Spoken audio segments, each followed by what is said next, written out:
Thrilled to see everyone here. My name is Gareth Thompson. I'm the Executive Director of the Biosphere Institute in the Bull Valley, and what a pleasure to have you guys here tonight. So Biosphere Institute is this great little community environmental group based here in the Bull Valley. We have activities and programs in Banff and Canmore and Exshaw and Nifney, and we have the mission of working in collaboration, basically to empower community leadership to address environmental challenges. And I'm very grateful to April with the Canmore Library, who is like, it's superb. Among other things, she's like, look at that, like she's like rocking the technicians. Although she's in a school. She's forgotten more than I'll ever learn about Zoom and the keeping of the Zoom. Part of the cool fact that we go with here.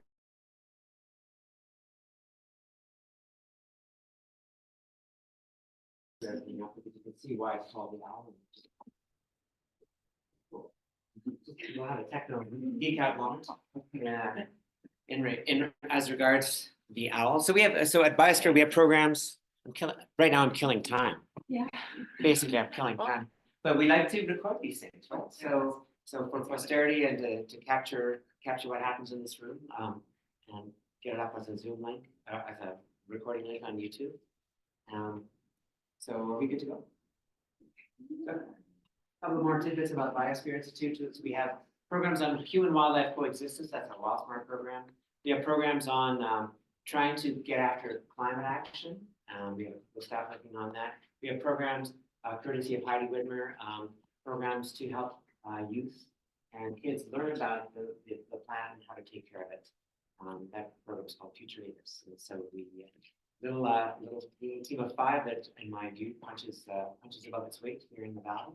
And one of the things we were pleased to do in partnership with the Canmore Public Library is put on these Earth Talks, a monthly series of talks to kind of highlight, lift out some of the cool things that people do, including people to hear from tonight, get a recording of it, share it with the community, and really just explore topics that are relevant to this general area.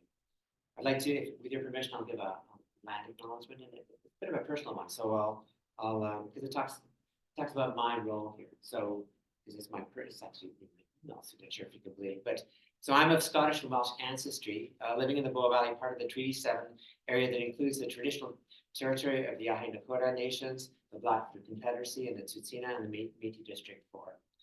I acknowledge the trauma inflicted on Indigenous people. I believe that Indigenous knowledge and perspectives are essential, and I'm doing my best to deepen my understanding and take positive action personally and professionally. I'm grateful to live at a time of reconciliation with First Nations, and indeed reconciliation with nature and the natural systems that sustain us is a priority. And part of that celebration tonight is really just hearing about Timberline Academy and hearing what the students have brought to bear tonight. I'm really grateful for the registrants, which is basically this half of the room, and the Timberline students that have joined us. And for those of us who wonder what the heck a Timberline Academy might be, I wonder, as part of your introduction, Nai, would you mind just share with us about Timberline? I noticed you got Michelle here from the faculty, and tell us more, and I'll get the heck out of your way. Ladies and gentlemen, Nai Wells and the Timberline. Segue, Gareth. Yes, hello to the non-Timberliners and welcome students as well. So Timberline Academy is a registered vocational college based in Banff. It's been around in its current form for about 4 years. The students who are all seated in here, some of them, we get about 50 new students every October. They arrive and they do 1 semester winter skills program where they learn everything from wilderness advanced first aid, avalanche skills training. They get certified to become ski instructors, and they work as ski instructors at Norquay and Lake Louise, which is really awesome. They'll live in Banff, or some of them live in Canmore. And they also take these amazing courses in Indigenous relations, local ecology and conservation management, photography, and risk management and leadership. The Indigenous Relations courses, we've been super blessed to have had the students listen to so many people in the community, from Travis Ratter, Dawn Saunders Dahl, Carla and Doreen Burgum, who are based in Red Deer. Who have we had? Guta De Marais, who's Inuit, and so many others in the community. It's been really wonderful for them to listen to those folks and reflect on their place in this community and the history of colonialism and how we operate in the community today. They also have been working on these community eco projects. So that's how they explore how they can fit into this community and how they can be a positive part of it and actually get some hands-on experience with what it means to practice sustainability and to make change and to be leaders too, which I think you guys have been doing, which is pretty awesome. So they've worked on a bunch of different projects. There's projects being presented on Wednesday, Thursday, and Friday evening as well. And tonight's projects are all in the theme of waste reduction, reuse, upcycling, that sort of thing. And they're going to tell you all about it. Before we get going, beautiful land acknowledgement. I want to take a moment to acknowledge that it is Earth Day. And so can we give a big round of applause for the Earth? I'm going to give a clap for the Earth ever, anytime we want, especially today. And then please welcome the Timberline students and our first group. All right. Should we stand now or? Stand wherever you like. Okay. All right. Okay, thank you for having us. And we're the first group. And before we start, let's just quickly introduce ourselves. My name is Carl, and we have Bess and Brandon here with me. And yeah, I'm from Hong Kong, and I come all the way here to pursue my passion in snowboarding and learn all about the mountains. And the program's been so great so far. And yeah, I'm originally from Morocco. I've been living in Canada for 7 years now. And yeah, I'm here. I work as a snowboard instructor in the winter and as a raft guide, canoe guide in the summer. And like I said, I'm Brendan. I'm originally from Australia, and I'm part of the 2-year program with Timberline, and I help these guys with their upcycling project with their skis and snowboard. Nice. All right, cool. So our project is about upcycling unused skis and snowboards. And as we all know, our hobbies like snowboarding and skiing, and with every new hobby that introduces some burden to their fun, right? We love snowboarding, and many companies start manufacturing snowboards and skis, and we end up buying too many skis and too many snowboards, right? So, quick question: how many of you own 3 pair of ski or snowboard? Or about, right? How many do you have? 7. So yeah, so I think we all come across at time we have some snowboard or ski that we don't want them anymore, we don't use them anymore, maybe they're too soft or the graphics aren't cool anymore. So the idea of our project is to upcycling, give a new life to the snowboard and skis. And yeah, and then we think it's a really good family activity and give them new life, and then maybe we can pass them on to some new beginners. As we all know, like rental gears normally aren't that good. So hopefully, like by this project, we can encourage people to do the same. You know, make their snowboard, ski look good again, and pass it on to somebody in need of them. Right. So now I'm gonna pass it on to Bess to talk about how we actually did it. Yeah, so let's talk about the process. It's basically it's pretty straightforward. Any of you has ever done like a paint job somewhere, like at your place or wherever? So it took us about so like $100 of materials. We got everything from Canadian Tire here in Canmore. So basically, we start by what you're gonna need. It's like sandpaper or a sander if you have one. You're gonna need some primer. You're gonna need some paint and some tape and some clear coat for the last step. And you're gonna need an artist too, which is yeah. So we start by sanding the board, the skis, just to create that good surface, to create like a good grip for the paint to stick. after that, we put some primer. It's gonna help create more adhesion for the paint to stick also. And after that, basically you put some clear coat on to protect the paint from any damage or weather. And yeah, and then we got Brendan draw those beautiful mountains here. So if you can tell us more about it. Sure. Well, so my idea with the mountains was that we ski and snowboard on the mountains. So why not put the mountains on the ski and snowboard, just to talk about that relationship. Either like we use the mountains a lot to ski and snowboard, but we don't really tend to give back to the mountains very much. So this is the idea, to kind of create a little memory of how we actually can do this amazing sport on the equipment we use. So yeah, that's the general idea. And these paintings didn't take too long. You can do whatever you want on them, just as long as it's something meaningful to you and your experience with skiing and snowboarding, as it's a big part of the culture of Canada. I'm sure everyone here has tried it. So yeah, that was the general idea, and yeah, it was a pleasure to work with Betsy and Carl. I think their idea was very great to upcycle, skis and snowboards. And yeah. Yeah, the idea is really to show like that instead of throwing out your old skis or board, you can always like make a bench out of them, or like do some artwork, put them on your wall, or yeah, just resell them. Whatever you want to do. And we are actually like putting them into auction, Yeah, and all the donation will go to Book Basket. yeah. Right, starting $50 each. Like, $50 each. 50, yeah. So yeah, there you go, guys. Thank The you. sign up sheets are over there, right? What's that? The sign up sheet for the sound auction are over there, right? Yeah. Yeah, so the date, Do you have a sign-up sheet for those? Okay. no, yeah. Yeah, there will be one. Yeah, there will and be one. The skis and the snowboard will be also present on Wednesday, Thursday, and Friday. If you're not sure if they're the skis and snowboard for you, or if you want to add to your collection or add some artwork to your wall, we'll have a sign-up sheet soon. Yeah. But if you want to get in ahead of time, just give your email and your bid to any of these guys. All right, So, yeah. So thank you guys.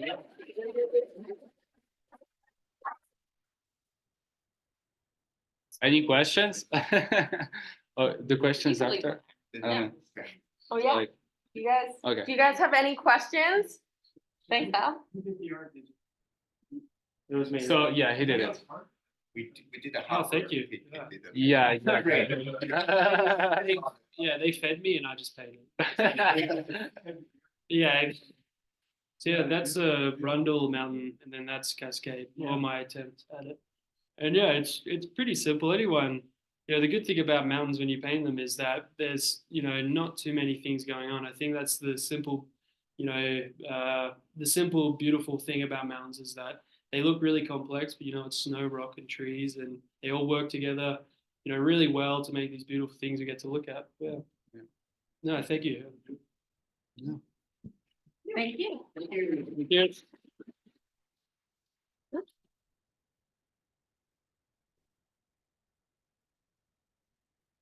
Next, we have some stories about socks.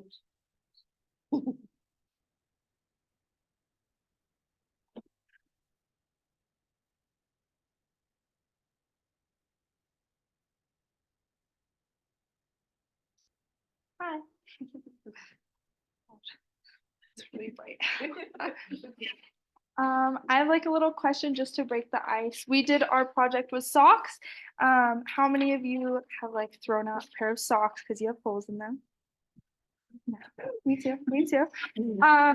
So my name's Clara Joffe. I'm obviously here with Timberline. I came from Colorado to become a snowboard instructor, and I'm planning to stay for summer and possibly another winter period as well.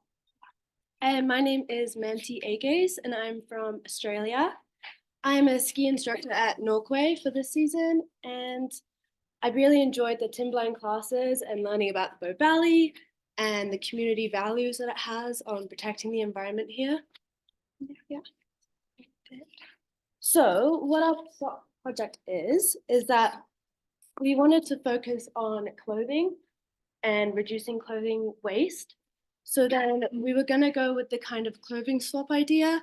But then Naya gifted us some trash bags full of clean old socks. A bunch of. Yeah, that she was gonna not use anymore. So then we just thought it would be a good way to stop these socks going from donated or to landfill. Maybe we could do some recycling, upcycling, or repurpose these socks in some way. So then we brainstormed and we did some research, and then we found out that you could really easily make hair ties. So we made little hair Really ties, nice. and you can make hand warmers as well with these socks. And we made cup cozies too, Yeah. like for a mug, or I don't know, you could put it on a water bottle, or it could be like a cool tennis sweatband if you like that. Yeah. And so how we made them is neither of us know how to sew, and we didn't have a sewing machine or anything. So Manti looked up some videos on how to like hand stitch these sort of things, and then we used trial and error. She taught me, and then we did our best to create what we could with what we had. And some of them look really nice. Some of them, the stitching isn't perfect. And so that was one of our struggles through this, is just like learning a new skill, but it was lots of fun. And like I say, some of them turned out great. And we were kind of using that to decide what we wanted to do with the project, because we weren't sure if we wanted to create a bunch of product and try and sell it and then donate the money, or just kind of share our ideas and try and get people influenced to try it out themselves. Yeah, so our goal was more to kind of educate you guys on how you can do this at home. It's super simple. I just bought a little sewing kit from the pharmacy, and that's all I needed to buy. And then, like I said, like these aren't perfect, and we were experimenting, but we found that it's like a super affordable, it's a creative way. Like we had really fun making these, and it's super simple way to kind of upcycle these socks that would just end up in maybe landfill and kind of create loads of waste. So yeah, it's a really simple and effective idea. And then I do have these flyers. These are kind of a step-by-step guide how to make these hair ties. And then they are just over there. So feel free at the end to pick any of these up if you want to. And we have some additional resources here to learn how to make some of the hand warmers or the cup cozies or like a DIY heat pack. So yeah, we have lots of information for you, and we'll be around at the end if you want to come look at these. And You can take one if you are interested. I do like the hair ties. The other ones, like I like this one, it's cozy. And then these are just some YouTubers that I found where they have really interesting videos on how to upcycle your own clothes. I know a lot of like, you have your favorite pair of jeans and they just have that one hole, so you're kind of holding on to them, and maybe you can like follow one of them and find out how to fix those jeans. And that's why we did this, is just like for our personal knowledge. I have always wanted to know how to like upcycle my own things, so did it for that reason. And yeah, just better to save things, especially like something like hair ties. I know us ladies and us dudes with longer hair, you lose all your hair ties and then you have to like buy a bunch of new ones, and you also have holes in your socks. So just like a good way to save, and we hope that it kind of influences people to like just get creative and have fun, like not like wasting all your stuff, like try and save it, last its life. Yeah. Does anyone have any questions?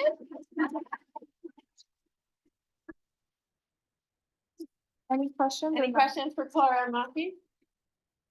Thank you, guys. Oh, really? Oh, we got some. You guys have to darn fall? Darn? Yeah, like through the hole. Cover the hole. How do you, I don't know how to do that.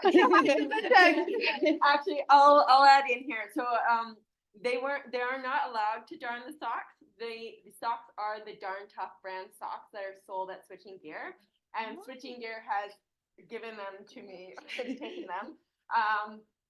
With the stipulation that we are not allowed to darn up the socks, because you get free warranties on these socks. So the company that sells them actually tells us to chop them in half and throw them in the garbage. The owner of Switching Gear really doesn't like this idea, so he just kept them in his house for many years.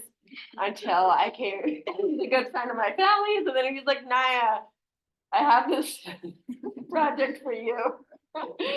And she's gonna make a mural with the rest of them. Yeah, well, Yeah. So yeah. there's a lot of socks. Yeah. All the- So many thoughts. Yeah. Yeah, feel free to like look, and if you want any, just ask us, like, we're willing to. Thank you. All right.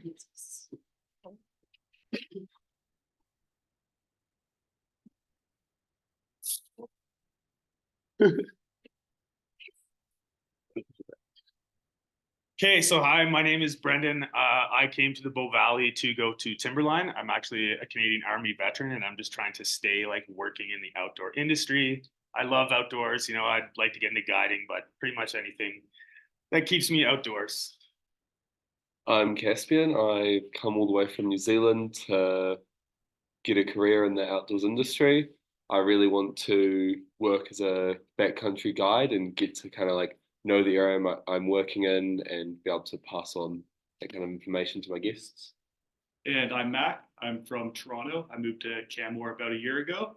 And so for our eco project this year, we decided to get donations from mountain guides, from the Sally Board and Gym, all their old climbing gear to create dog leashes.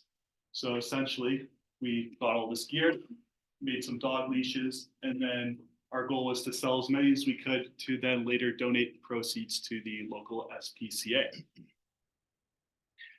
Right on. So we all know the positive impact that animal adoption and rescue can have on the lives of the animals, as well as like the families that adopt them. But it also has a really positive impact on the environment. And for this reason, we chose to like upcycle this equipment and create these dog ties and try and minimize some of that impact. Right. So you may be wondering, how does animal rescue factor into saving the environment? Well, a big part of animal rescue is if you're rescuing an animal, you're not getting an animal from a breeding center. And animal breeding causes a lot of pollution, uses a lot of energy. And so if we can avoid doing that, then we help save the environment in another way. Another awesome benefit to rescuing animals is the biodiversity and biodiversity conservation. Rescue animals can help prevent the extinction of certain flora and fauna in our ecosystem, thereby preserving diversity, which is necessary for our ecosystem to thrive, remain resilient against climate change, disease, and natural or man-made damage. Yeah, so this also ties into a solution for overpopulation. Because organizations like the SPCA, they work hard and they spay and neuter all their animals, which prevents them obviously from reproducing. And what that could cause is in these sensitive areas that we live in, especially in the Rockies, as we all know, it's a very sensitive area to animal intrusion. It can lead to overpopulation if they're breeding and increased competition for resources and habitat destruction and extinction. Finally, it's just a great chance to educate and raise awareness into the environmental importance of unwanted pets and the benefits of adopting. So through raising awareness, we're helping create a culture of responsibility in the environment and really just getting people to help the environment. Yeah. And I guess I should have passed these around, but all these are for sale. $25 a piece. We've sold about 10 of them so far. And yep. All the proceeds go straight to the SPCA. Yeah, we have not donated yet because one of the struggles we had was kind of getting the word out to people for people to buy these, because like we're all kind of new here, so we don't know a lot of people with dogs. But now that people have found out about it, like they're starting to sell kind of faster now. So any questions? Where do you sell it? just Right here, right now. So we've had a lot of like word of mouth, friends that kind of picked up on what we're doing. And then also we've had ads kind of come up and go depending on our stock on Facebook Marketplace. Yeah, they're also really, really easy to make as well. So if anyone has old climbing gear and you want to know how to do this, it takes 5 minutes.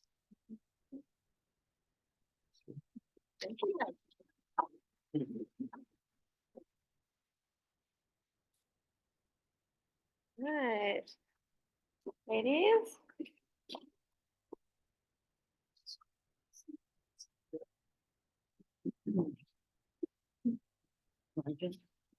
I know you did.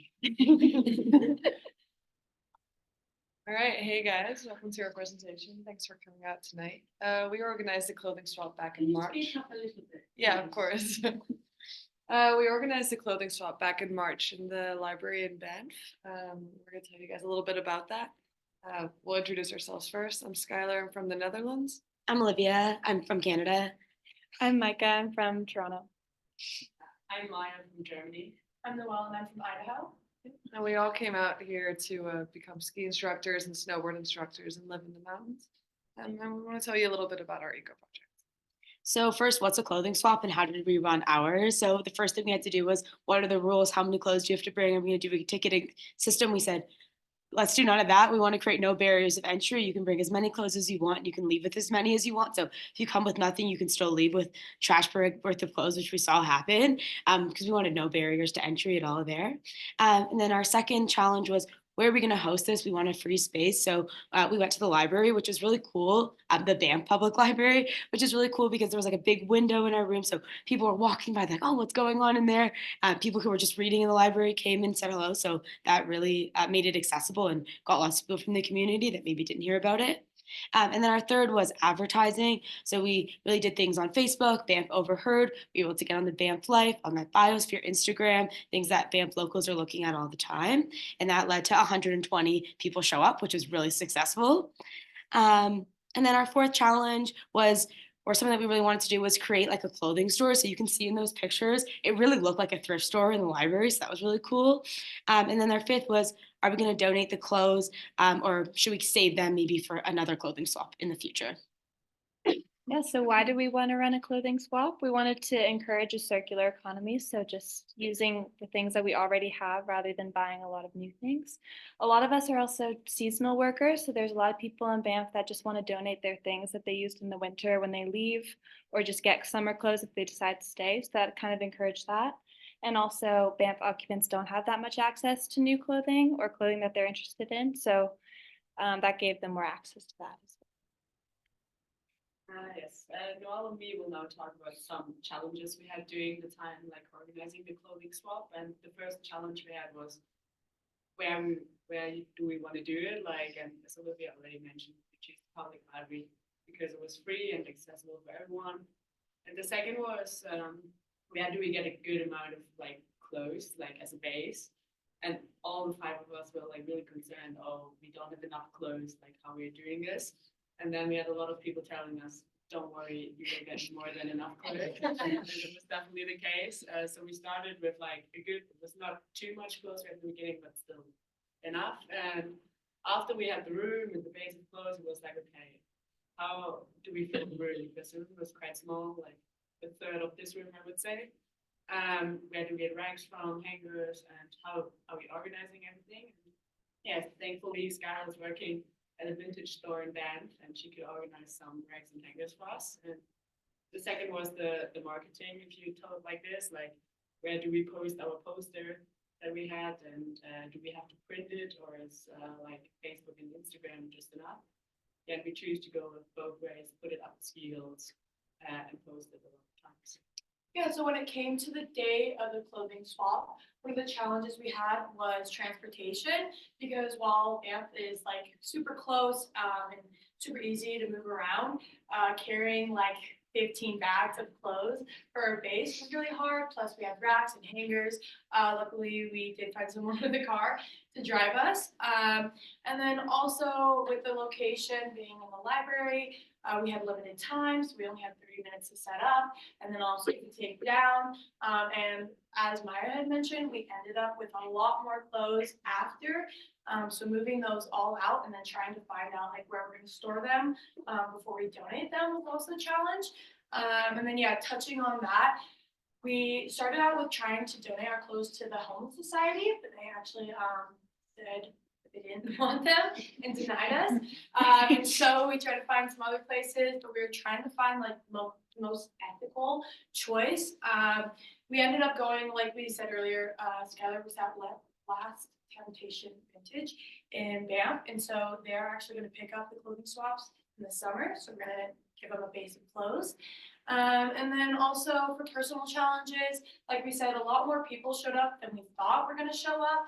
And we kind of had to manage that with like how many people were in the room. We also had a lot more clothes like all at once. So we ran out of hangers. But we figured it out, kind of shortened the amount of people that were in the room, and then kind of piled up some clothes for people to look through. Ended up working out. So So how do we contribute to sustainability in our community? Like we said, we encourage more of a circular economy. So just recycling existing materials that people already had that they were already going to get rid of instead of encouraging people to buy new. We also focus, like we said, on secondhand clothes, reduce the amount of clothes waste in Banff was our main goal, and also allowing members of the community access to free clothing. We have a video of, yeah. Yeah.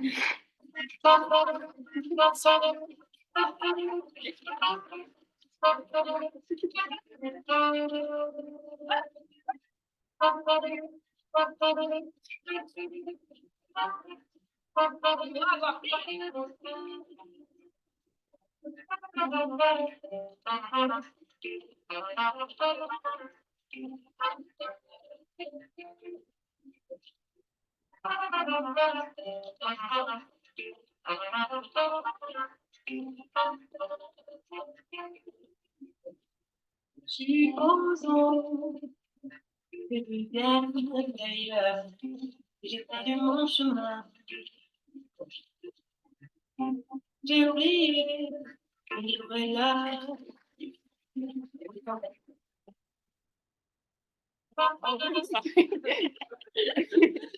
any questions? Yeah, I want to know why these guys didn't have a video. Yeah, Michelle? Who's your demographic who showed up? If you had to paint a picture of the person who walked into the library to do this exchange, who was that? I would say it was like mostly like seasonal workers, like in their like mid-20s. And then there were Mostly women. Mostly women, yeah, for sure. And even when the med did come, they were kind of frustrated because there wasn't a lot of men's clothing, to be honest. And there was a lot of moms as well. Like they were looking at the baby clothes, and the kids with the dresses were really cute too. Like, yeah, I don't know if anyone else said anything else, but Yeah, mostly women. So that was a problem we had, is that when the guys would come in, we didn't really have many things for them. So next time, hopefully we'd maybe focus our marketing to men. Did you end up? Yeah, and we actually, those went pretty fast. Yeah, we had like a lot of parents come in, and those, like, we had a lot of costumes for like Halloween, and they took those. So all of this is no money exchanged? No. Clothing? Yeah, and you didn't need to bring anything to get things either. So yeah, we kept it accessible to anyone, so you could just come in and take whatever. If you wanted even more success next year, or a group that might take this on next year, what would you recommend other than you mentioned the marketing for the men? Anything else you change? Bigger venue or? Venue. yeah, probably a little bit bigger. Our room was quite small, and I think we'd maybe have some spare racks just in general. Like, I think we were pretty full from the get-go. So when we got so many clothes donated, we didn't have many places to display them. So that didn't really help with people going through and finding things that they want. Yeah, we had a lot of chairs with just piles of clothes. Yeah.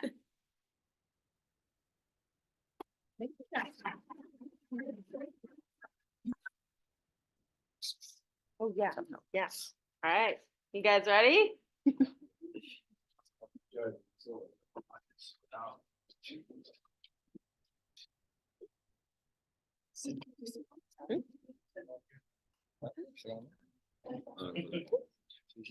No, don't play. It's such good music. All right. All right. Hello, hope you're all having a good evening. I'm Ollie, I'm from the UK. I'm Tom and I'm also from the UK. I'm Joe and I'm also from the UK. So for our projects, we tried to educate the greater public on the importance of recycling in our society and the negative effects that recycling incorrectly can have on our local area. During our eco projects, we found out the importance of recycling in our society and the effect that it has had on our community. For example, Canadians throw away over 3 million tons of plastic each year and only 9% of the plastic is recycled, with the rest ending up in landfills, having detrimental effects on our society. Landfills account for 20% of Canadians' methane emissions, with methane being one of the leading causes of climate change. Landfills also have a negative effect on the wildlife, as landfills cause land disturbances for wildlife by polluting the soil, making it near impossible for trees and shrubs to grow and thrive, while also polluting nearby water sources, making the water poisonous for animals. Therefore, we believe that recycling is important in our society to try and protect the local wildlife and the land around us. During our eco projects, we spoke to leading professionals in waste management and recycling, such as Tanya Pakaluk, who works with Biosphere, who helped us gain a greater understanding of what goes into recycling and what we could do to help make sure that more items are recycled and don't end up in landfill pollution, polluting our local areas that we all love. We were invited to the World Cup by Tanya, where we learned about how waste management is crucial to make sure we recycle correctly. When we arrived at the event, we found that people had recycled incorrectly and we had to go through the process of redistributing recycling. This shows that even the athletes were confused on how to recycle correctly and effectively. One thing that we found out is that recycling is confusing to many Canadians, not recycling properly, and these items ending up in landfill or contaminating other recyclable items. For example, if you try and recycle a yogurt pot but forget or are too lazy to wash out the yogurt pot before recycling it, you can contaminate a ton of recycling that can no longer be recycled and will be put into landfills, further contaminating our recycling, our society.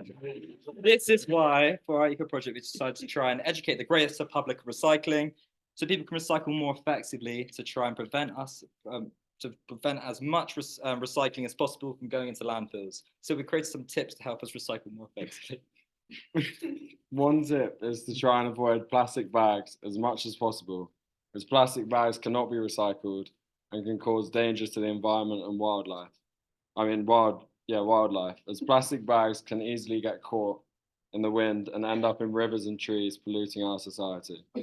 Many businesses are now supporting the environment and only offering paper bags. Another tip to help people recycle more effectively is to wash out all food residue from items that you're intending to recycle to stop the contamination of other recyclable items, preventing them from going into landfill. The next tip is to try and buy already recycled product to support recycling, leading to more products being recycled to sell to consumers and also reducing waste and the amount of recycled plastic going to landfills and polluting the environment. And the final tip is to try and reuse as much as possible and try and keep items out of landfills and reduce waste products. Reusing is as easy as reusing plastic bags or water bottles, or trying not to buy one-use plastics or upcycling products such as glass bottles. This can also be cost-effective and helps to protect our environment.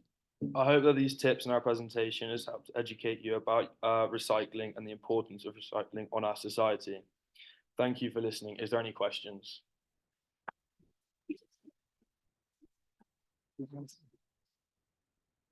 Yeah. What is the best material to buy for recycling? Is it metal, plastic, glass? When you make suggestions. What is the best?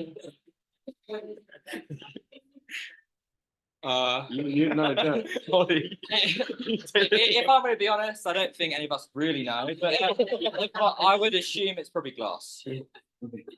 Yes, because I would assume. Because I can imagine metal quite hard to recycle, and I can imagine plastic. Yeah, plastic is pretty. Yeah, it's plastic. But I would say that glass. I'm pretty certain that it's easiest to recycle because as long as everyone rinses out the liquid, etc., should be all good. But yeah, make sure you still whack it in the bill and make sure you wash them out. Yeah. Any more questions? Aluminum, yeah.